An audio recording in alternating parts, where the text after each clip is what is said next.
Hello magical minds, welcome to Educo Gravity Study Channel. I hope you all doing well. आज का जो session का हमारा topic है वो है गोवा। उसके हम जोग्राफिकल फीचर्स को देखेंगे, economic, reverse, festivals, tribes and society, जो कि इम्पॉर्टेंट है एग्जाम पर्सपेक्टिव से। तो चलिए सेशन को स्टार्ट करते हैं। तो सबसे पहले बात करेंगे जोग्राफी ऑफ गोवा की। गोवा जो है हमारा सबसे स्मॉलेस्ट स्टेट है इंडिया का, जो कि वेस्टर्न मोस्ट साइड में है हमारा, पश्चिम दिशा में भारत के, जो कि बॉर्डर शेयर करता है अरबियन सी से वेस्ट साइड से, पश्चिम दिशा से महाराष्ट्र नॉर्थ उत्तर से, और कर्नाटका जो है ईस्ट साइड से, एंड जो यूनियन टेरिटरी हमारा दादर नागर हवेली वो है साउथ साइड से बॉर्डर शेयर करता है। गोवा का जो टोटल एरिया की बात करें तो 3702 स्क्वायर किलोमीटर है। जीडीपी के मामले में बात करें तो सारे जो स्टेट हैं उन सबसे तो हाईएस्ट है, ये one of the highest GDP per capita state में से एक है।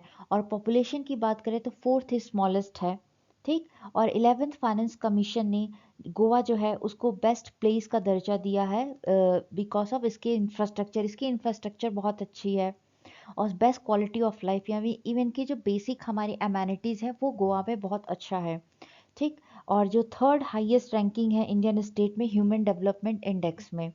अब गोवा का थोड़ा सा बात कर लेते हैं। देखिए जो गोवा है जिसका एज अ स्टेट तो ये 30 मई को 1987 को पूरी तरह से राज्य बना था, लेकिन जो इसका एडमिशन है इंडियन यूनियन में वो 19 दिसंबर 1961 में हुआ था। उसके पहले ये पोर्चुगीज के कब्जे में था। कैपिटल जैसे हम सब जानते हैं पणजी है, डिस्ट्रिक्ट 2 है। जो आपके लार्जेस्ट सिटी हैं गोवा के वो है Vasco the gamma and Goa. बात करते हैं स्टेट लेजिस्लेचर को, तो यूनिकैमरल है जिसमें 40 सीट्स हैं। गोवा लेजिस्लेटिव असेंबली में टोटल 40 सीट्स हैं। नेशनल पार्लियामेंट की बात करें तो 1 सीट आपका राज्यसभा में है और 2 सीट लोकसभा में। इसका हाई कोर्ट है बॉम्बे हाई कोर्ट। और एरिया वाइज बात करें तो ये इंडिया का 28th रैंक पर है, और पॉपुलेशन के हिसाब से 27th रैंक पे। लैंग्वेज है आपकी, ऑफिशियल लैंग्वेज है आपका कोंकणी, और ऑफिशियल स्क्रिप्ट है जो है वो देवनागरी स्क्रिप्ट है। फिर आपका बात करेंगे जीडीपी के मामले में 23rd रैंक है इंडिया में। एंड हमने बताया कि जो लिटरेसी है वो 88.70 है, फिफ्थ है इंडिया में रैंक इसका। सेक्स रेशियो है 973 पर 1000। और जो गोवा का फ्रूट है वो कैश्यू है, फ्लावर जैस्मीन है, और मैमल है वो गौर है। अब हम बात करेंगे थोड़े डिटेल में। तो गोवा का जो क्लाइमेट है वो ट्रॉपिकल है। हॉट ह्यूमिड समर होता है, वार्म होता है, क्योंकि कोस्ट सी के पास है, तो सी में आपको ज़्यादा ठंड देखने को नहीं मिलता, और जो ठंड का सीज़न होता है वो ड्राई होता है, सूखा होता है। एवरेज टेम्परेचर जाता है 25 से 30 डिग्री, मॉडरेट होता है। फिर उसके बाद बात करेंगे हम गोवा के इम्पॉर्टेंट रिवर्स के। देखिए गोवा के जो इम्पॉर्टेंट रिवर है वो 3 है। एक है मांडवी, दूसरा है जुआरी, और तीसरा है साल। मांडवी और जुआरी जो है वो इम्पॉर्टेंट है इरिगेशन के लिए और ट्रांसपोर्टेशन के लिए, और जो साल रिवर है वो मेजर सोर्स है हाइड्रो इलेक्ट्रिसिटी पावर जनरेशन के लिए। फिर बात करेंगे जो गोवा है उसका जो लैंड फॉर्म है, वेस्टर्न घाट है, माउंटेन्स है, कोंकण कोस्ट है, ये 2 इंपॉर्टेंट है उसके लैंड फॉर्म्स में। वेस्टर्न घाट जो है वो माउंटेनियस एरिया है, जो कि मेजर सोर्स है रेनफॉल का गोवा के लिए, जो कि आपको जो आपका ये जो बारिश होता है साउथ वेस्ट मानसून से, यहीं से इसको रेनफॉल का ये मेजर सोर्स है रेनफॉल के लिए। फिर कोंकण कोस्ट जो है वो नैरो स्ट्रिप लैंड है, पतला बॉर्डर है, जो कि फेमस है बहुत सारे अपने खूबसूरत बीचेस एंड रिजॉर्ट्स के लिए। फिर इकोनॉमी की बात करेंगे तो जो गोवा की इकोनॉमिक है वो 3 चीज़ों पे बेस्ड है, tourism, agriculture and fishing. Tourism जो है वो मोस्ट इंपॉर्टेंट है, फर्स्ट नंबर पे है, जो कि आपकी स्टेट का जीडीपी का 60% कंट्रीब्यूट करता है। 60% जीडीपी कंट्रीब्यूशन आपके टूरिज्म सेक्टर से आते हैं। फिर जो है सेकेंड मोस्ट इंपॉर्टेंट सेक्टर है वो है एग्रीकल्चर, जो कि अकाउंट करता है 20% ऑफ द स्टेट जीडीपी का। फिर उसके बाद आपके थर्ड जो है आपका फिशिंग है। यहाँ की फिशिंग से आपको 10% स्टेट जीडीपी में कंट्रीब्यूशन मिलता है। फिर बात करेंगे हम इकोनॉमिक का। जो आपका मेन क्रॉप्स है, इकोनॉमी का जो मेन क्रॉप्स है, किस किन चीज़ों की क्रॉपिंग होती है एग्रीकल्चर में, जैसे कि राइस है, कोकोनट है, एंड कैश्यू नट्स है। गोवा का जो कैश्यू है वो फेमस है, और वो बहुत मात्रा में होता है, तो वो आगे ट्रांसपोर्ट भी होता है। फिर इसके बाद है मेन फिशिंग कॉट गोवा में है। जो फिशेस हैं वो है टूना, मैक्रल और सार्डिन्स। फिर बात करेंगे जो इंडस्ट्री है वो आपका बेस्ड है टूरिज्म, मैन्युफैक्चरिंग, कंस्ट्रक्शन पे। टूरिज्म तो नंबर वन पे है, सबसे ज़्यादा एम्प्लॉयमेंट जनरेट टूरिज्म सेक्टर में है, फिर मैन्युफैक्चरिंग सेक्टर में है, फिर थर्ड सेक्टर पे आपका बात करें तो कंस्ट्रक्शन इंडस्ट्री है। ये अप्रॉक्स 50,000 पीपल इससे रिलेटेड है, इसके इकोनॉमिक एक्टिविटी में इंगेज हैं। फिर सोसाइटी की बात करें तो मिक्स्ड है society, Hindu, Catholic, Christians and Muslims culture को आपको देखने को मिलेगा।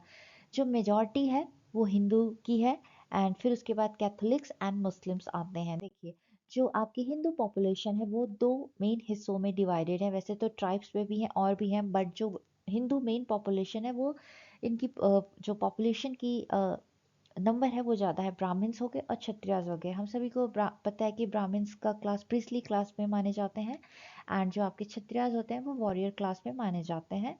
ये एंशियंट पर्सपेक्टिव के हिसाब से है। फिर सोसाइटी में आपकी कैथोलिक पॉपुलेशन में जो है ये भी दो डिवीजन में है। एक है गोवा के कैथोलिक्स और दूसरा है मैंगलोरियन कैथोलिक। गोवा के है जो ओरिजिनल इनहेबिटेंट्स है, मतलब जो गोवा के ही ओरिजिनल रहने वाले हैं, ये कोंकणी में बात करते हैं। इनकी जो भाषा है वो कोंकणी है।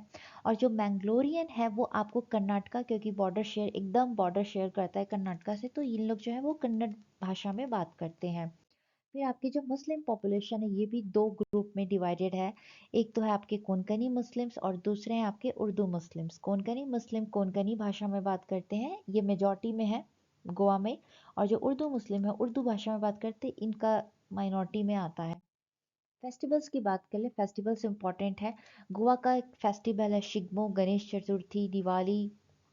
चलिए तो शिग्मो से स्टार्ट करते हैं। शिग्मो जो है वो जो हमारे स्प्रिंग सीजन जब आता है उसके उस टाइम इस फेस्टिवल को सेलिब्रेट करते हैं। ये आपका लोकल परिधान, इसको इस तरह से दिखाया जाता है। बहुत बड़े प्रोसेशन हेल्ड होते हैं, झांकियाँ निकाली जाती है। It is a internationally famous festival of Goa.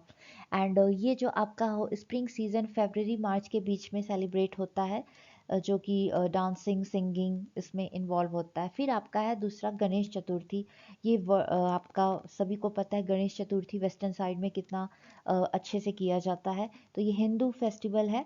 Birth of the elephant headed god Ganesha ji का बर्थ के उसमें खुशी में मनाया जाता है, जिसमें लोग अपने घर में गणेश जी की मूर्तियों को लाते हैं, प्रेयर करते हैं, पूजा करते हैं।